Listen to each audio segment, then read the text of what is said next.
Well, it released.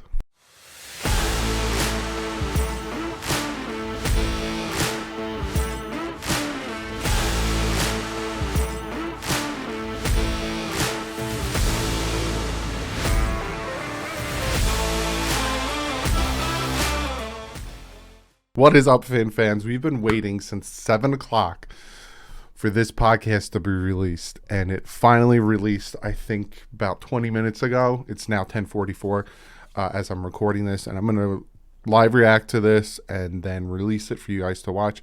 It's about a 41-minute podcast, so if they talk about things that are kind of like redundant or like nonsensical or something, I'm obviously not going to react to it, so you guys can watch the whole thing and get your instant reaction to it. But let's jump right into this, pop it up, and just get right into it, so no more farting around. It Needed to Be Said podcast, man. I am sitting here alongside my co-host, Mr. Collins, Julius Collins, man. How you feeling today, baby? Man, I'm good, man. Well, let me rephrase that. How you feeling tonight, my boy? I feel amazing, man. You know, we just putting in that work. You know, I beat you in ping pong, two games to one. You want to know so I just want to make sure I put this on the record, so we won't ever forget this. You know what's crazy? What happened? You could tell somebody never won a game before in their life. Today, we're honored to have, I feel like, you know, I already said it, the most accurate quarterback in the NFL. Yes, sir. Come on, man. Yes, sir. It needed to be said, man. For sure. You know, so yeah, like I said, we're honored to have the Miami Dolphins quarterback Tua. Well, I call him Tua T. I call him Uno also. Tua T, man, how you feeling? Feeling good. I appreciate you guys having me. Appreciate you having me on the podcast. So, I mean, ready for all these questions. Ready to get this started. You feel like you're on the hot seat right now. Come on, man. I need you to loosen up a little bit, man. Huh? I need you to loosen up a little bit. I think you're on the hot seat. Man, I tell you what though. That's not him. Reek blew a couple leads in ping pong. Watching the games that he was playing against. Tua done jumped on my side, Reek. I'm he done jumped on my side. You could see that Tyreek Hill and Tua Tagovailoa is Tua Tagovailoa. Tyreek Hill's up here. Tyreek Hill's personality matches his speed. Tua is just very calm, down to earth. You know, I'll let my play. You know, he's not going to come out and be boisterous. That's why when he came out and he was like, I don't know, that pass that dropped down, it looked pretty good. People were like, oh, look, this is a new Tua. You see it. You could see it. So, man, let's transition, man, to the NFL. You get drafted by the Dolphins, man. You know, first round. You know, I'm sure your family's happy. I'm sure everybody's happy for you, man. What has been the biggest difference for you, as far as speed wise, or is there any differences? You know, because you play arguably in the best conference in college football. You know, so do you see any differences, any comparisons, or what in the NFL? Yeah. I would say that a lot of the guys in the conference that we played in would say the same. Everyone in the NFL is bigger, is faster, but one of the craziest things is like everyone on that field is smart. Everyone on the field is smart. Exactly. Everyone on the field is smart. Whereas your preparation in college, you don't do much preparing. The coaches help you prepare. Like the coaches get the game plan ready for you, and then you go out and play. That's how it is. Right. And then you come to the NFL, and I can only speak for my position. I can't speak for Reek's position. Right. But day in, day out, how you got to prepare, how you got to look at things is day and night in how you prepare for a game in college. if you look at it and you look at the amount of college football players, even in Alabama's schedule when Tua was playing, the amount of college football players, and if you take that amount and you look at how many actually get drafted into the NFL, he's not wrong. Like, you come into the NFL, and that's why, like, I think it's quarterbacks, wide receivers, corners. And there's another position that have it's a hard time for them transitioning. because of this, especially corners. I think corners have it the hardest transitioning from the NFL, from the college to NFL, because of, like you said, you're going up against Tyreek Hill. He's going to be smart. Oh, you're leaning with one shoulder in or out, or I'm going to break it to the inside. I'm going to break it to the outside. I'm going to get you. Quarterbacks as well. You might have these guys playing with your mind, and you got the opposing defensive coordinator covering schemes because you're still a rookie, and it's a completely different world for all of the rookies. All of the rookies. It's definitely different. You know, I feel like, you know, at OSU, you know, when I was able to play Division I football, he's right. You know, the game is definitely different. You know, cornerbacks are stronger. Cornerbacks are faster. They definitely tall, long arms. You know, so for me, I really had to learn the game of football and where I needed to be at on the football field. You know, I mean, there have been a lot of fast guys that come through the league, but not a lot of fast guys succeed. You know, so I had to be able to learn how to use my speed and to use my strength, you know, at my will, you know. So my dad used to always tell me, man, son, you got to be able to use your superpowers whenever it's a good time. You know, and my superpower was being super fast. So once I learned that, man, I began to dominate the league, dog, and that's what I'm trying to continue to do, man. So Yeah. So you said something else. The preparation was totally different, right? College, the coaches, staff, they get you ready, but in NFL, you have to take it upon yourself to go that extra mile. Yep. Right? What does your preparation look like? Yeah, I would. I think this is what everyone wants to hear. This is what everyone's looking forward to hearing from him. I'd say it's pretty similar throughout the week, day in and day out, but it's also unique because of the new coaching staff that we have with how our days are going to look. right. Mondays after a game are normally the day you come in, you know, you watch film, you go over the game, and then Tuesdays when you have an off day, but Tuesdays are normally the days you start preparing already for the following team. Yep. And then, you know, how you go about that, normal down and distances, you know, for when you come in for Wednesday, you got to know the coverages, what front you're going to be expecting. A lot of those looks on normal down and distances. Then Thursday, more than likely going to be third down. So the night before, you got to study what it is, you know, that they run third and 1 to 2. You know, what are their base calls? What are their fronts? And then, you know, third and 1 to 2, third and 3 to 4, third and 5 to 7, third and 8 to 10, then third and 12 plus. That's kind of how you break down, you know, going over film when you're watching it. And so, I don't know. There's time that you really have to invest in as a quarterback, Right. Playing in the NFL.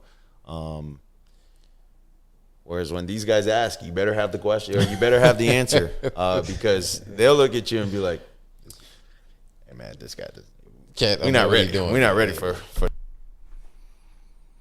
To me, listening to him right now, studied film.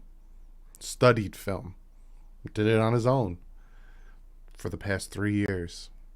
So for all these people questioning his work ethic, all these people saying that he never watched film on his own, all these people saying all this BS, pretty much just said it himself. And I bet you $20, the people that criticize Tua, the people that come out and say, oh, he doesn't watch film, he doesn't do it on his own, he doesn't prepare for the blah, blah, blah, blah. You probably have no idea what he was just talking about with the third and this, third and that. Third. You have no idea what he's talking about. Nah, man, it's definitely tough to be a quarterback, man, because I can remember some practices in our OTAs, man, where, like, I didn't know the play. I was looking at you like, can you tell me the play? And he'll have to tell me the route. So that quarterback, you definitely got to know every route on the field and where that person has to be and where that person has to line up, man. So his job is definitely tougher than mine, man. More proof that, and again, this is when I get called a tournier because I hear all this BS. I hear all these false narratives being pushed about Tua, and then I look like a tournier because I'm like, that's wrong. first off, you're not in the huddle, you're not in the building, you have no idea what he's doing. So to come out and say, oh, he doesn't do film study on his own, he doesn't do this, because I heard sources say, I heard rumors. Tyreek Hill literally just said there's times during OTAs he had to look at Tua and say, what's my route? And he told him. So I got a question. Where were you? What were you doing, and what was your reaction when you heard the breaking news that stopped the world for like, what, 2 days? I want to say it stopped the sports world for like 2 days. Yeah, with this dude? Yeah, when he got traded. Yes. So I heard about it, and I didn't think it was real, because I kind of already had the notion, like, dude, this guy is set in KC, KC, and he has a good relationship. Me assuming, he has a good relationship with all the guys there. He's been playing there for a while already, so they all mesh well together. Mm-hmm. And then I get a call from the head coach. Then I get a call from my quarterback's coach, and it's the same thing. Yeah, you hear the news? I said, wait, is this real? They're like, of course it's real. Why would it be fake? And so I was at home. When I heard about that. And this might be weird, but me being me, I'm not watching Sports Center. I'm not watching TV. You watch Netflix and play guitar. Yeah. We've already established that. Yeah, that man Netflix and then chilling with himself. Yeah. So when I found out that we got this dude, I was like, oh my gosh, this is crazy. Through the roof. This is ridiculous. You know how I know it's Tua's house? The 2 golf clubs in the back. Of course. Man, that's why we gotta turn the city up, man. Tua, man. Like, we can't only be about talk, man. We gotta continue doing what we doing. We gotta obviously follow coach's lead and follow your lead. Yep. And we just gotta let the naysayers do their talking, motivate us, and then we just play ball on Sundays, man. You feel me? And everything else will take care of everything else, big dog. I promise you, because I believe in you, and I know everybody else believe in you, dog. Mm-hmm. And I'm saying that not only as your teammate, I'm saying that as your brother, bro, because you are that deal, bro. And if you believe that you that deal, the sky's the limit for you, big dog. I promise you that. When have you heard a teammate of his come out and say something like that? When have you heard a teammate back Tua like that? It doesn't need to be said. This man had Nick Saban as his head coach for 3 years. He doesn't need to be coddled. But when have you heard somebody say something like that to him for the past 3 years? 2 in the NFL. This is his 3rd. You haven't. This man's got his back. Regardless, this man's got his back. Gesicki has come out and said something. Waddle has come out and said something. And now Xavier Howard has come out and said something. Now Jason McCourty has came out and said something. Appreciate that. The chemistry that you all have so far. You don't have years in together, but you got enough time in to establish chemistry. How's that chemistry? How has it been so far establishing that chemistry, going through your reads, going through the routes with Tyreek, going through training? Yeah. I mean, I don't think it's good enough. I've been underthrown him so many times that. Don't say that on here. Don't say that on here. I've been underthrowing him so many times. I ain't gonna get into that, man. Don't say that on here. That he got people talking about how I can't throw the deep ball. I'm like, man, this. It's all good, man. Yeah, it's all good. I just feel like our chemistry will get there, man. It's gonna be it's gonna be about 2 a.m. one night. And you're going to wake up, you're going to walk in your kitchen, I'm going to be washing your dishes. That's how good our chemistry going to be, dog. Yeah. Like, you're going to be like, Rick, what you doing in here? I'm going to be like, man, look, I'm trying to get that chemistry and that bond together, dog, so you know where I'm at all the time on the field. So if I run a 60-yard route and decide to just turn it into a comeback, I just need the ball right there, dog. So our chemistry going to be on point, man. Just believe that. Right. And that's what I was hitting at. Not the No, I was messing. I know. You know you keep messing around with this ball. Hey, but these people are gonna say what they're gonna say. That's true. But. Exactly. Keep that mindset. You don't give a crap. He doesn't give a crap. It's people like me, and it's people that are defending our quarterback that I'm taking to his stance. I'm not giving a crap anymore. I'm not entertaining it. That's it. I'm done. If it's a fact, if it's unbiased, if it's something that's true, I agree with it. If it's BS, I'm just ignoring it. I'm taking that role. It's gonna help me mentally. Like the chemistry, like he said, you know, you come here, you washing your dishes, like he said, as a brother, you know, us outside of just being your teammate, and that's the chemistry that I'm referring to. Like, is it everything that you imagine it would be, just kind of clicking? Like, oh, you know, you don't know this player, you don't know this person, you see him on TV, you see him playing, you see the highlights, but that chemistry, was it immediate? Just sitting down, like, hey, man, I'm such and such. All right, well, I'm Reek, I'm Tua, let's talk. Right, yeah, being able to kind of get a first glimpse of seeing him in the building. I don't know if it was the first OTA or the second OTA, but we kind of talked about getting together and getting some of the guys together outside of just the building. And I kind of mentioned, hey, you know, we should throw over here sometime, you know, at the facility, because we're gonna be here anyways. And he said, you let us know. And I said, what do you think would be best? And he said, hold up. Man, you know you're the quarterback? And I'm like, yeah, I know I'm the quarterback. I'm trying to get, you know, your, like, what the feel is in the receiver room. And he said, no, you tell us where to go. That's where we're all going. That's it. That's I was it, like, bro. Like, and that's where we started. I don't care if you go all the way back to Hawaii, bro. If you go all the way back to Hawaii and you be like, Reed, I need y'all to come over here and watch my dogs.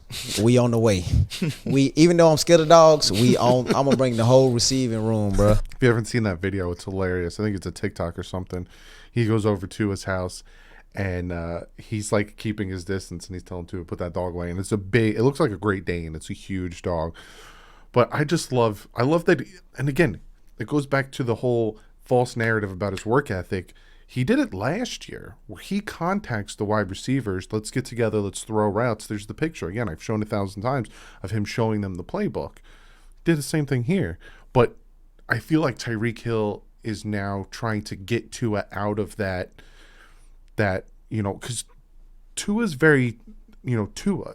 He's like, all right, what do you want to do? Yeah, let's do this. Hey, if you're available, and Tyreek's like, no, man, you're the quarterback. Let us know. Hey, listen, Thursday we're throwing. Be there. If you're not there, blah. Like, he's trying to get Tua out of that shell that he's in. I appreciate it. Cause that's just how we get on, bro. Like, that's how we gon', like, because at the end of the day, bro, we on that football field together, bro. And without you, we ain't nothing, bro. Without a quarterback, I'm literally nothing, dog. Without an offensive line, ain't none of us nothing. You know what I'm saying? So all I'm trying to do is just really follow your lead, bro. And then I'm gonna get the younger guys to follow behind me. Yeah, but you know, I think one of the coolest things, being able to see him practice with our guys is, although he's an established player, he doesn't make it seem as if he's an established player. He's always willing to learn. There's guys that have been only 2 years into the NFL on our team that are talking to him through routes, what their thoughts are on routes, and like he's out there and being like, okay, coach me up. Why do you see that being run this way? And that kind of tells you about who he is as well. And there's no ego. And I think that sets the standard for the receiver room entirely. But that's something you can admire. Right. That's something you can admire because he's already established himself being with KC, winning a Super Bowl, being to multiple Super Bowls. You know, and I know you probably haven't even noticed me noticing that, but I've noticed that. And I appreciate haven't it, even man. mentioned that to you. I appreciate it, that's man. Cool. But I just feel like at the end of the day, man, all that's good, all the stats and stuff, that's great, man. But you know, I just like I told him, you only good as your last game, bro. Like all that go out the window. All the stats, all the Super Bowl rings, the bank account. Once we line up in between them lines, all that go out the window. Yep. It's about what I do in this current moment right here. You know, that's what people gonna be talking about. So if I lose that current rep right there, people gonna be talking about that. They ain't gonna be talking about me signing to the Miami Dolphins for $30 million a year. Yep. They not worried about that. They worried about, oh, he lost the rep. Yep. He just lost his rep. They shouldn't have brought him here. They shouldn't have brought him here. But if I'm continuing to work hard, continuing to lead those young guys and teaching them the right way, that means that I'm really elevating the game. And the way that I think, I just know that God gonna bless me for helping them get where they want to be at in life. You know what I'm saying? So that's just the way I think, man. Love that mentality. I love that he's not resting on his laurels. I love that he's not resting on a ridiculous contract. And he's 100% correct. You only remember the last game because 7-game winning streak. You know, regardless of how much Tua had to do with it, no one was really talking about Tua. There's actually a lot of positives, you know. It was a little mediocre here, this, but it was we're winning. And all of a sudden that Tennessee Titan game happened, and all of a sudden everyone's like, "Dude, it sucks. We gotta get it." It's always about the last game. That's amazing, man. So, you know, starting quarterback for the Miami Dolphins. What does it mean to be a Dolphin? Because your head coach of Alabama played for Miami, right? Well, he coached. Well, he coached the Dolphins. I think it was in the early 2000s. It was like 2002, I think. Yeah, sure it was in the early 2000s. 07. But it means a lot playing for the Miami Dolphins. No. At one point, 06. You know, the city of Miami revolved around the Dolphins, right? Because the Dolphins were really the only professional sports team that was out here at one point. And then, you know, the Heat came in, the Panthers, came in. But really, that's what we're trying to do. We're trying to reestablish the culture back here in Miami. So, man, can you tell us, you know, what kind of impact has Dan Marino, you know, had on you? Because, you know, I signed with the Miami Dolphins, and, you know, I get a chance to see Dan Marino in the building every day, and he's actually in your quarterback room. So could you tell us, or could you tell the world, what kind of impact has Dan Marino had on you? And if he has, like, could you share what kind of message he shared with you from the 84 team or 1972 team that they won the Super Bowl? Yeah, I can't remember. I think it was 80. It started in 80 something. I think with Dan, but having Dan, I like that Tua knows his Dolphin history. I love that. I love that he is like, I'm the Dolphin quarterback. I need to know these things. Like Tyreek Hill, obviously he's not going to know it. He thinks Marino was part of this undefeated team in 72. Tua's like, nah, he was drafted in the 80s, 84-ish, you know, and Tua's correct. I just love that he knows the history of the Dolphins. And having a guy like that, first off, that guy's wearing a Go jacket. That guy's wearing a Go jacket. Hall of Famer in your room. I mean, at first, I didn't think that Dan came in when I first got in to Miami in the building. Right. Dan came in maybe once, and I was like, dang, that was just Dan Marino that just walked into our room. My same reaction. Crazy. And then Dan was like, I'll be back, and I'm looking at Fitz, and I'm like, dude, is that normal? He's like, yeah, he'll be in most of our meetings. For the most part, Dan's, he just comes and hangs. He just, shares knowledge when he wants to. And I'm like, dang. So I'm sitting in here with, at the time, a 15-year vet, Ryan Fitzpatrick, and then exactly, he's a GOAT. Ryan Fitzpatrick is a GOAT. My man, Ryan Fitzpatrick. Shout out to Ryan. Happy retirement, by the way. Yep. And then you have a Hall of Famer, Dan Marino, in there, and so it was crazy. And you don't want to show, like the emotions of like, dude, this is Dan Marino in the room with us. You don't want to do that. You want to be a professional. And so it was surreal for me when Dan started calling my name. I'm like, I wouldn't be able to contain myself. Dan Tua came out of Dan's mouth. Dan Marino. Dude, I wasn't even born when this guy was doing what he was doing. Oh, so like, that's crazy. And Dan's still the same way. He's still in our room. He's still implementing little nuggets here and there. But one of Dan's biggest thing is, if you don't know, I mean, pick a guy and let it fly. That's it. Hey, That's Dan's favorite saying. Pick a guy You and know what I let it was thinking. fly. hey, I just hope you pick number 10. There you go. There you Pick go. a guy and Nah, let I'm it fly. That's Dan's There you go. one of Dan's favorite messages. That's dope. That's dope. So, the interceptions. Yeah, man. I just want to know because I never played quarterback and I threw a few interceptions in my career in the NFL, and I knew my mind was like, I'd never get another pass again. You threw a pick, bro? Bro, Denver Broncos game, bro, like that gave me a toss sweep, right? My dude was wide open, bro. I threw it. You want to throw him? No, somebody came out of nowhere and picked it. I'm like, where did this dude come from, bro? I'm like, yo. So You got now you we quick. know we It wasn't can't a pick use you six, though. for. Nah, I went to pick 6 because I was too fast back there. Oh, you got. What's crazy is I was too short to see over the line. Oh, You made the tackle too? Nah, yeah, I pushed him out. Oh, so you threw a pick and you got to tackle all in one sequence. That's really what I was trying to do. Stats. That's bro. now we Stats. now teams know we can't use him for that for those. Bruh, So what I want to know is a quarterback's mindset, right? After you throw a turnover, right? What is your mindset like the next possession? You know, going into the next possession, like, are you rattled?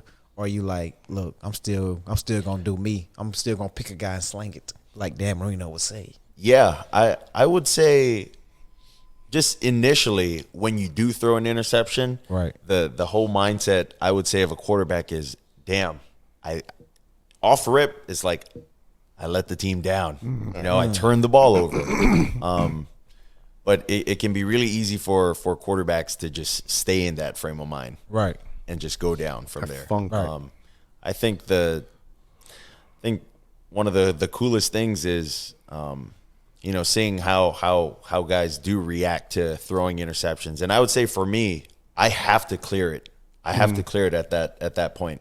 So when I'm coming off to the sideline, I'm going up to the O-line, telling everyone, that's my fault. We're gonna get Even if it stuff isn't. going this next series, and then Right. I'll come to the receivers. I'll talk to the offense, and really you just got to go out there, and whatever the play entails, you can't do more than that, because when you throw an interception and something happens, the opposing team scores on that drive. The mode you really think of going into is, we got to score now. We got to score now. Whereas you got to just relax. If this is what the play call is, go through your normal read, go through your normal progression. If the alert is there, take it. If not, then work through the play.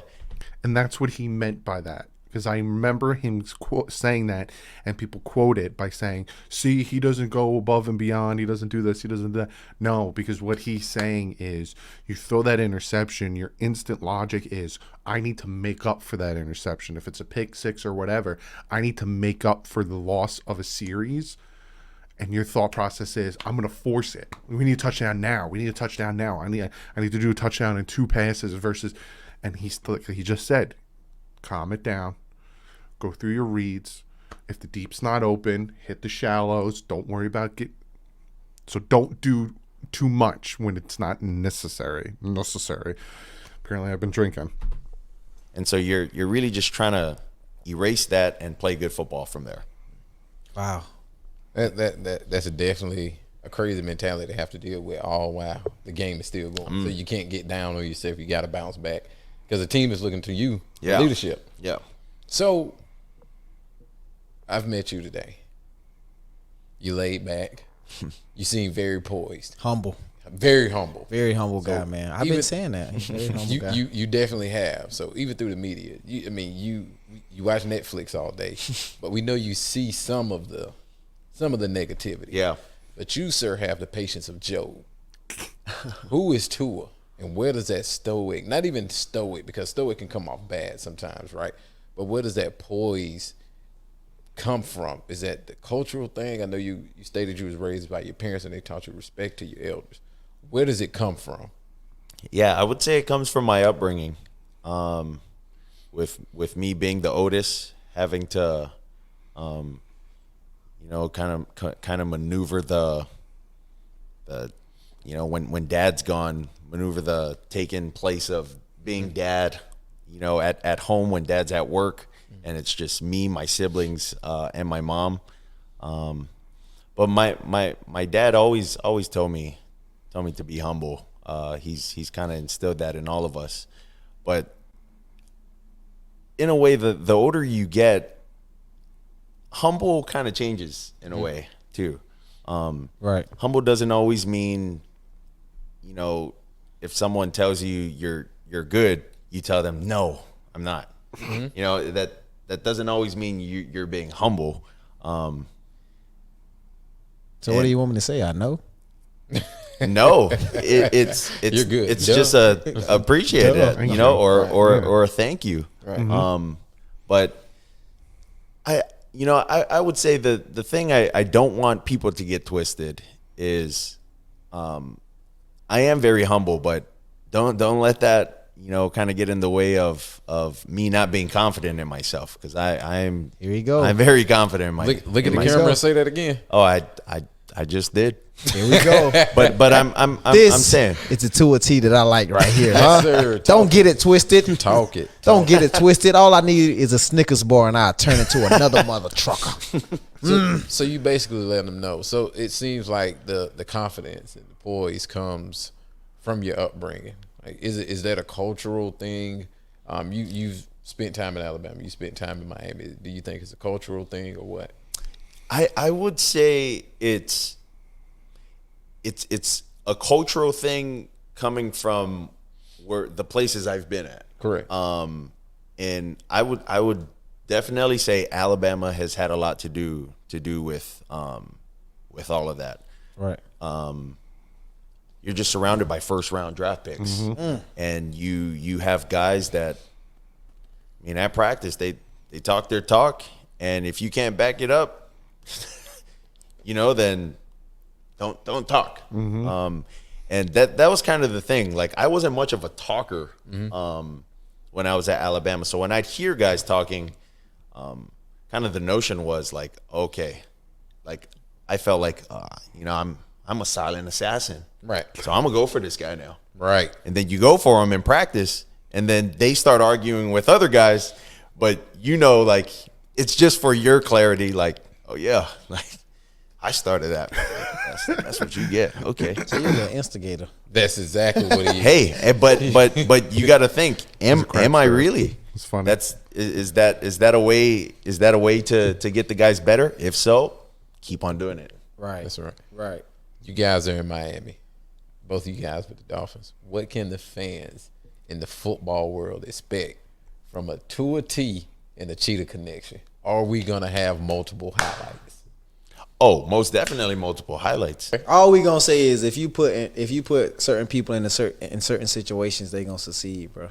You know For sure. what I'm saying? And that's either me, that's Tua, that's anybody that play in the professional football league. If your organization believe in you, then they'll set you up for like certain success. Yep. You know what I'm saying? And they definitely believe in this young man right here. You know, so I mean, I'm excited for the season, man. And the fans should, you know what they should expect? They should expect a Dennis Rodman and a Carmen Electra connection, dog. So who's Dennis and who's Carmen? I'm definitely not Carmen. What the hell? Well, I mean, Tua. I know I'm the receiver, but Sure. How about this? If he's Dennis, then I'll be MJ. I'll be MJ. He can be Dennis. come on, man. I'll be Dennis all day, dog. I do the dirty work. I grab all the boards. I grab all the boards. Set all the big man picks. Oh, I mean, hey, I'm finna dye my hair like Dennis Rodman do the cheetah color. in the Remember he had in the the, cheetah print? bull ring. So you gonna show up to the to the stadium like when he was on what was basketball with John Claude Van Damme? What was it called? Double Team or something? That was that movie. I was thinking about that movie. That's how where, you show he was like the undercover cop. Yeah, he was like a sidekick or something in leather or something. It was crazy. That's how you showing up. Yeah, I need one of them Stephen A. suits though. That was a really good podcast. Got to learn a lot about Tua. Got to get a lot of inside, stuff from him. How he watches film. The fact that he does watch film. All that good stuff. Fantastic podcast. Go check out the whole thing. I definitely Probably cut out a bunch. I don't want you guys sitting here for an hour watching me react to it. But it was such a good podcast. Makes me like Tua even more. Not only the person, but hearing him talk about football and hear him talk about breaking down film and hearing him talk about his reaction to throwing interceptions and all that stuff makes me like him even more. So I'm really rooting for Tua this year. Hopefully he comes out and shows everyone why Miami Dolphins took him 5th overall. But again, it is now 11:30 while I'm recording this. Video will probably be up by midnight. Hope you guys enjoyed it. Hit that subscribe button if you haven't yet. I'll see you guys in the next video. But like usual, stay classy and fins up.